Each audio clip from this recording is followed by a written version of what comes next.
అంటే కవిత అధ్యాయం ముగిసిందని అనుకున్నారు, కానీ హరీష్ రావుకి సంబంధించి ఆయన అనుచరులు లేకపోతే ఆయనకు అనుకూలంగా ఉన్నటువంటి వాళ్ళు ఆయన సీఎం క్యాండిడేట్ అవ్వాల్సినటువంటి అన్ని లక్షణాలు ఉన్నటువంటి వ్యక్తిగా అన్ని పార్టీల్లో ఆయనకు ఒక సాఫ్ట్ కార్నర్ ఉంది.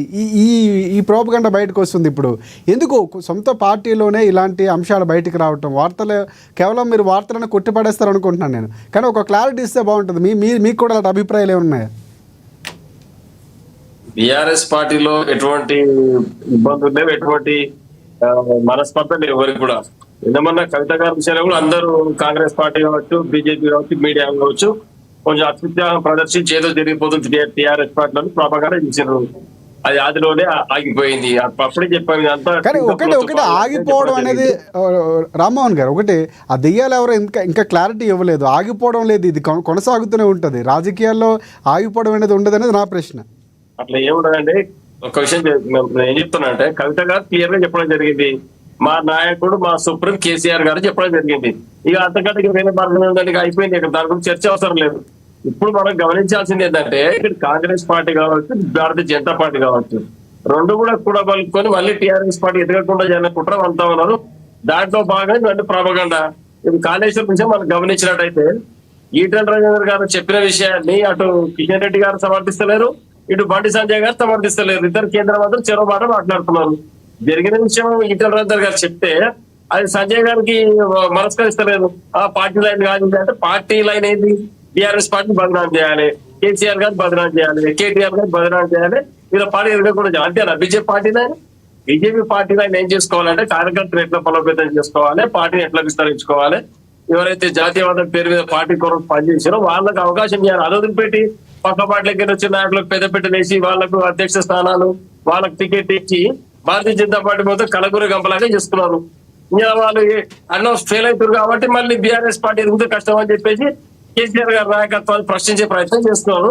ఈ సంజయ్ గారి వాక్యం పూర్తిగా తప్పు. ఏంటి ఈటెల రాజేందర్ గారు జరిగిన విషయం చెప్పిండ్రు, దానికి ఏకగ్రీవంగా మద్దతు తెలుపుతున్నారు. వీళ్ళిద్దరు కూడా చెరో మాట మాట్లాడుతున్నారు. మేం చెప్పారు కాంగ్రెస్ పార్టీ కూడా ఏదైతే రేవంత్ రెడ్డి గారు దొంగ కేసులు పెట్టి కేసీఆర్ గారు అబాస్ పాలు చేయాలని ప్రయత్నం చేస్తున్నాం. ఇది ముమ్మాటికి ఇటు జరగని పనులు ఇవన్నీ. ఈ రెండు పార్టీలు కూడా తమ పార్టీ యొక్క వ్యక్తిగత విషయాలు, పార్టీ విషయాలు చూసుకుంటే చాలా మంచిది. బీఆర్ఎస్ పార్టీ పైన అపనిందలు మోపి ఏదో చేయాలని ప్రయత్నం చేస్తాం, జరగని పని. ఖచ్చితంగా బీఆర్ఎస్ పార్టీలో ఎటువంటి లోకలకులు లేవు, ఎలాంటి వైషమ్యాలు లేవు, అందరూ కలిపే పని చేస్తున్నారు అంటారు, అంతే కదా? 100% ఏమున్నా చిన్న చిన్న మనస్పర్ధలు ఉంటే అక్కడ వరకు ముగిసిపోతాయి. ఎవరు కూడా వేరే నాయకత్వాన్ని అంగీకరించే ప్రసక్తే లేదు. అందరూ కూడా కేసీఆర్ గారి నాయకత్వాన్ని కోరుకుంటారు. ఆ అంటే మాకు ఎక్కడ కనిపించట్లేదు కేటీఆర్ కవిత ప్రభుత్వంపై వ్యతిరేకంగా లేకపోతే ఏదో ఒక ఉద్యమం చేయటం, కవిత కేటీఆర్ కనిపించడం, లేకపోతే హరీష్ రావు ముగ్గురు ఎక్కడ కనిపించట్లేదు అన్నా చెల్లెళ్ళు. ఎవరి కార్యక్రమం పార్టీ కార్యక్రమాలు ఇంకా ప్రారంభం కాలేదు. వాళ్ళు ఎవరి స్థాయిలో వాళ్ళు పనిచేస్తారు. అధికార పార్టీ వచ్చి దాదాపుగా 18 నెలలు 2 సంవత్సరాలు కావస్తుంది. ఇంకా ఇప్పటికీ మన కాళేశ్వరం పైన హరీష్ రావు గారు రాష్ట్ర కార్యాలయంలో పవర్ పాయింట్ ప్రజెంటేషన్ పెట్టడం జరిగింది. బీఆర్ఎస్ సంబంధించిన అందరూ కూడా జిల్లా స్థాయి నుంచి ముఖ్య నాయకులకు చెప్పడం జరిగింది.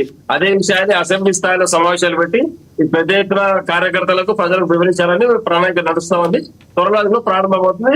గ్రామ స్థాయి వరకు ఈ యొక్క కాళేశ్వరం ప్రాజెక్టు గురించి, దాని కింద ఉప ప్రాజెక్టులు అన్ని విషయాలు కేంద్రం చేస్తాం. దాంట్లో కాంగ్రెస్ పార్టీ, భారతీయ జనతా పార్టీ చేస్తున్నటువంటి అసత్య ప్రచారాలు అందరూ తెలిసిపోతాయి. కాబట్టి రేపు రాని ఉన్న స్థానిక సంస్థల ఎన్నికలు దృష్టిలో పెట్టుకొని వీళ్ళు మాట్లాడే ప్రయత్నం చేస్తా ఉన్నారు.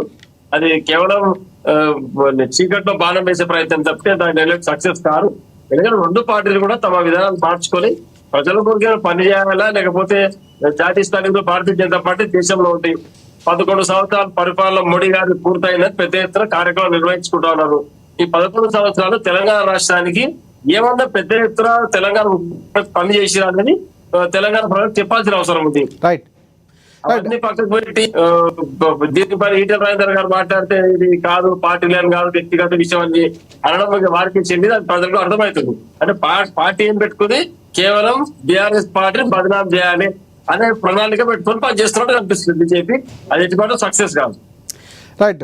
బండారు రామ్మోహన్ గారు, అంటే దీనికి సంబంధించి ఏం చెప్తారు? ఎందుకంటే మీ దగ్గరికి తీసుకొస్తున్నా దానికి ఒక క్లారిటీ ఇవ్వాల్సింది. ఎందుకంటే